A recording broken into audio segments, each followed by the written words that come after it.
नमस्कार। आज बात करेंगे पश्चिम बंगाल के बारे में।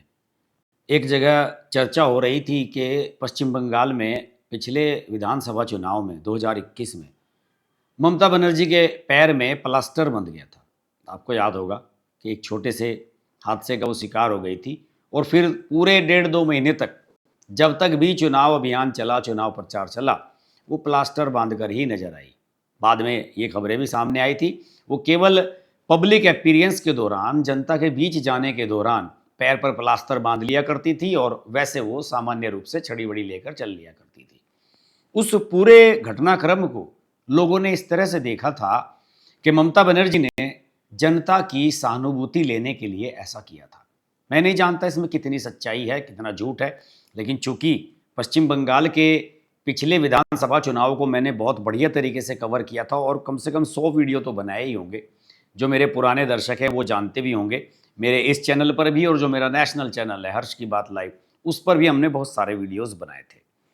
अब पश्चिम बंगाल में एक बहुत बड़ा इशू जो पिछले 4-5 महीने से चल रहा है वो है एसआईआर का। एसआईआर को लेकर ममता बनर्जी ने एक अपीयरेंस दिया था अभी अभी सुप्रीम कोर्ट में, और उन्होंने सुप्रीम कोर्ट में आकर यह भी कहा था कि माय लॉर्ड, आप ही हमारी रक्षा कीजिए और वहाँ जो चुनाव आयोग की गतिविधियाँ हैं वो हमारे खिलाफ हैं। और यहाँ तक कह दिया था कि पूरे देश में बस केवल पश्चिम बंगाल में ही एसआईआर क्यों कराया जा रहा है, बाकी जगह असम वगैरह में क्यों नहीं कराया जा रहा। जबकि सब लोग जानते हैं कि इस देश के 12 राज्यों में एसआईआर की प्रक्रिया चली है, इवन उत्तर प्रदेश में भी, जहाँ भाजपा की सरकार है पिछली 2 बार से। तो ममता बनर्जी सुप्रीम कोर्ट आई, कपिल सिब्बल के कहने पर पब्लिक अपीयरेंस भी हुई उनकी, और जैसे वो लॉयर की तरह भूमिका निभाने के लिए कोर्ट में जाती हैं ऐसे भी गई। हालांकि मैं तो आज तक ये समझ नहीं पाया कि उनको किस अधिकार के तहत अंदर जाने की परमिशन दी गई, लेकिन फिर भी गई ममता बनर्जी कुछ भी कर सकती हैं। लेकिन उनका जो डेस्परेशन है वो साफ नजर आ रहा है। एंटी इनकम्बेंसी जबरदस्त बनती हुई नजर आ रही है।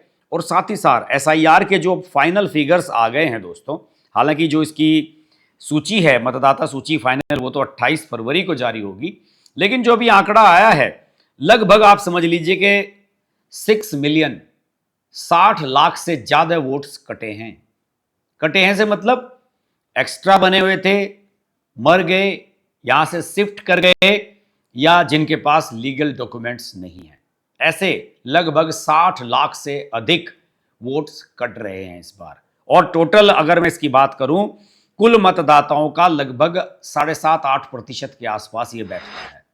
तो एक बड़ी संख्या में डिलीशन हुआ है, वोट हटने का काम हुआ है। और जैसे ममता बनर्जी के कुछ बड़े स्ट्रॉन्ग होल्ड्स वाले जो इलाके हैं वहां की फिगर्स में देख रहा था, जैसे कि संदेश खली, जहां पर बहुत सारी हिंसा हुई थी, इतना घटनाक्रम हुआ था पिछले चुनावों के दौरान, आप सब जानते ही हैं।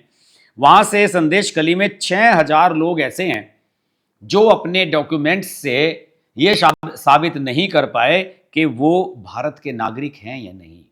ये ममता बनर्जी को चिंता अंदर ही अंदर खाए चली जा रही है। मध्य हावड़ा क्षेत्र में 1800 से ज्यादा ऐसे मतदाताओं को नोटिस दिया गया है जो भारत की नागरिकता अब तक प्रमाणित नहीं कर पाए हैं। और अगर आप देख लीजिए कि अगर ये 4-5 हजार हर विधानसभा सीट पर निकल आते हैं तो कितनी बड़ी संख्या इनकी हो सकती है। कुछ लोग सवाल पूछते हैं कि साहब अमित शाह ये कह रहे थे या मोदी जी कहते हैं कि हम घुसपैठियों को नहीं रहने देंगे, घुसपैठियों के वोट कटेंगे, कितने घुसपैठिए गए ये बताइए। मैं ये कहता हूं कि हर सीट से अगर 4-5 हजार घुसपैठिए भी कम होते हैं तो क्या ये छोटी बड़ी बात है? कम से कम उन्हें आप यहां से भेज नहीं रहे तो कम से कम उन्हें हमारी डेमोक्रेसी में, हमारे लोकतंत्र में, हमारी चुनावी प्रक्रिया में भाग लेने से तो रोक रहे हैं। और आप दोस्तों एक बड़ी कल्पना करके देखिए कि 60 लाख मतदाता सूची में से कम हो जाना, इसका मतलब क्या होता है? आप समझिए, हर 1000 मतदाताओं पर एक बूथ बनता है जहां पर ईवीएम्स लगाई जाती है, मशीनें लगाई जाती हैं। अब आप समझिए कि 60 लाख अगर ये वोटर्स बने रहते, भले ही ये फर्जी हैं, फेक हैं, डुप्लीकेट हैं, या मर चुके हैं, या यहां से शिफ्ट कर चुके हैं, लेकिन जब वो सूची में हैं तो उसी के आधार पर बूथ बनाए जाते हैं, मतदान केंद्र बनाए जाते हैं। तो आप समझ लीजिए अगर 60 लाख कम हो गए हैं तो कितनी कितनी लाखों की संख्या में मशीनें कम यूज करनी पड़ेंगी, मैन पावर कम लगानी पड़ेगी, बूथ कम बनाने पड़ेंगे। और यहीं पर असली खेल हो जाता है। अभी पश्चिम बंगाल के बारे में लोगों का ये कहना है आज की तारीख में कि वहां पर बीजेपी ने अंदर खाने लोगों के भीतर जो एक बेचैनी है, एक कुलबुलाहट है कि साहब बहुत हो गया ममता बनर्जी का राज, अब तो ये जाना चाहिए, बदलाव होना चाहिए, उस कुलबुलाहट को फील कर लिया है। तब खेल ये करना है कि जो मामला है ना कि 40-40% के आसपास दोनों हैं या 35-35% के आसपास दोनों हैं, तो 4.5-5% मतदाता जो अभी मन नहीं बना पाया है कि मुझे टीएमसी के साथ ही जाना है या भाजपा के साथ जाना है, उसको प्रभावित करना है। भाजपा को सिर्फ इतना काम अब पश्चिम बंगाल में करना है। अभी 3 दिन पहले पिछले सप्ताह के अंत में चुनाव आयोग ने जो मुख्य सचिव हैं पश्चिम बंगाल की, नंदिनी चक्रवर्ती शायद उनका नाम है, उनको दिल्ली कॉल किया था। उन्हें पहले रिटन में चेतावनी भी दी गई थी, क्योंकि एसआईआर के जो दूसरे चरण की प्रक्रिया अब चल रही है, खासतौर से जिसमें सुनवाई वगैरह हो रही है, हियरिंग हो रही है, सुनवाई हो रही है कि पहले चरण में तो हो गई कि साहब वोट सबने बनवा लिए, अब जो विवाद हुए, हमारा वोट गलत बन गया, हमारा ये हो गया, हमारा फला आदमी छूट गया, ये हो गया, उसके लिए सुनवाई के लिए लगभग 8,000 के आसपास ग्रुप बी के ऑफिसर्स की डिमांड की गई थी पश्चिम बंगाल की सरकार से। पश्चिम बंगाल की सरकार ने 70 बहाने बनाए और उन्हें नहीं दिया। उसके बाद चुनाव आयोग ने कहा कि बाहर के राज्यों से भेजिए वहां पर और ये काम पूरा अपना समय से कराइए। और ये आदेश सुप्रीम कोर्ट के फैसले के बाद ही हुआ था, जब सुप्रीम कोर्ट ने यह कह दिया था कि एसआईआर की प्रक्रिया सामान्य है और ये सभी स्टेट्स में हो रही है, पश्चिम बंगाल में भी कुछ अलग नहीं है, और ये प्रक्रिया हुई है। हालांकि जब मुख्य सचिव को बुलाया गया चुनाव आयोग के द्वारा, तो उन्होंने बताया जाता है कि आश्वासन दिया कि साहब हमने अधिकारी उपलब्ध करा दिए हैं, आप बाहर से मत मंगाइए। और अब एक और दूसरी प्रक्रिया होने वाली है।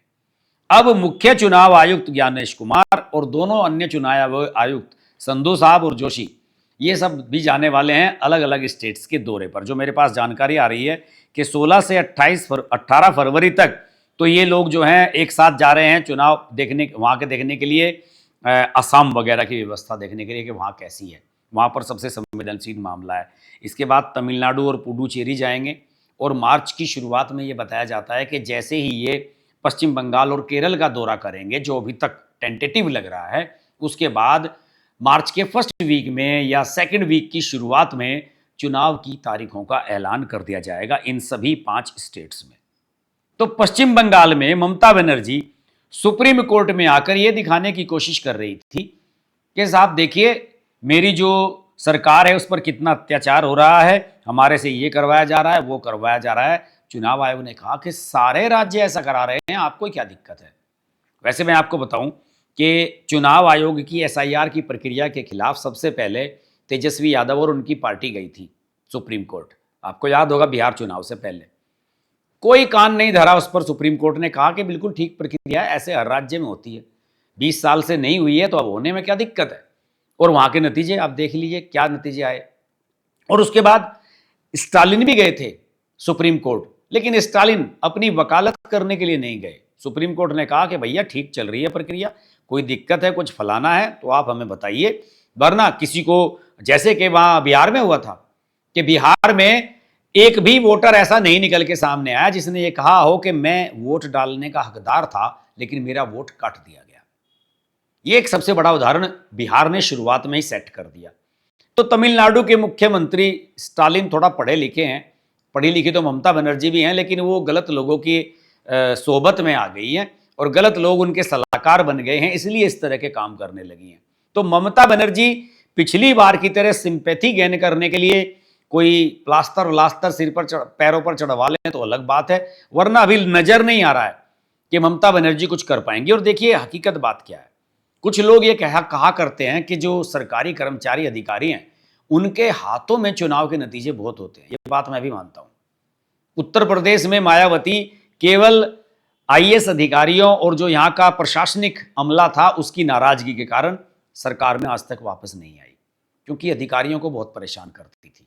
अगर पश्चिम बंगाल की जनता परेशान है तो वो वोट करेगी, और अगर पश्चिम बंगाल का जो एडमिनिस्ट्रेशन है, जो चुनाव करवाने वाले अधिकारी हैं, सब लोग हैं, अगर वो ये चाहते हैं कि पश्चिम बंगाल में ममता बनर्जी ही बनी रहे, तो ममता बनर्जी का काम आसान हो जाता है, क्योंकि जनता के मुकाबले अधिकारी जो हैं उनकी जो मानसिकता है वो कई बार एक फायदा दे देती है अंडरग्राउंड होकर, कि एक सिस्टम है, एक मशीनरी है जो आपको सपोर्ट कर रही है। और वैसी आप जैसे कोई योजना का एग्जीक्यूशन है, उसमें अगर कोई सही तरीके से हो नहीं पाता है तो उसमें अधिकारी कुछ भी खेल कर सकते हैं। उसमें आप 1 मिनट में दिखा दीजिए कि साहब सरकार की ये योजना है और इसमें तो ये चीज़ है ही नहीं, तो आपको हम लाभ कहाँ से दे दें। यानी कि आप सरकार की इमेज को बना भी सकते हैं और बिगाड़ भी सकते हैं। और अगर वहाँ का अधिकारी वर्ग और वहाँ का कर्मचारी वर्ग ममता बनर्जी के साथ है, तो ममता बनर्जी को अभी मुझे लगता नहीं कि कोई परेशानी होने वाली है। लेकिन अगर ममता बनर्जी से वहाँ का जो भद्र लोग है, जो वहाँ का पढ़ा लिखा वर्ग है, वो नाराज हो रहा है, ऑफिसर क्लास में नाराजगी है, तो फिर ममता बनर्जी को इस बार चित होने से कोई रोक नहीं सकता। लेकिन ये बहुत एक अंडर करंट वाली चीज है। ये चीज प्रत्यक्ष रूप से नजर नहीं आएगी, ये चुनाव के नतीजों में रिफ्लेक्ट होगी और उसमें अभी 2-3 महीने का समय है। आप जुड़े रहिए हमारे साथ, अगले वीडियो में आपसे फिर होगी मुलाकात। नमस्कार।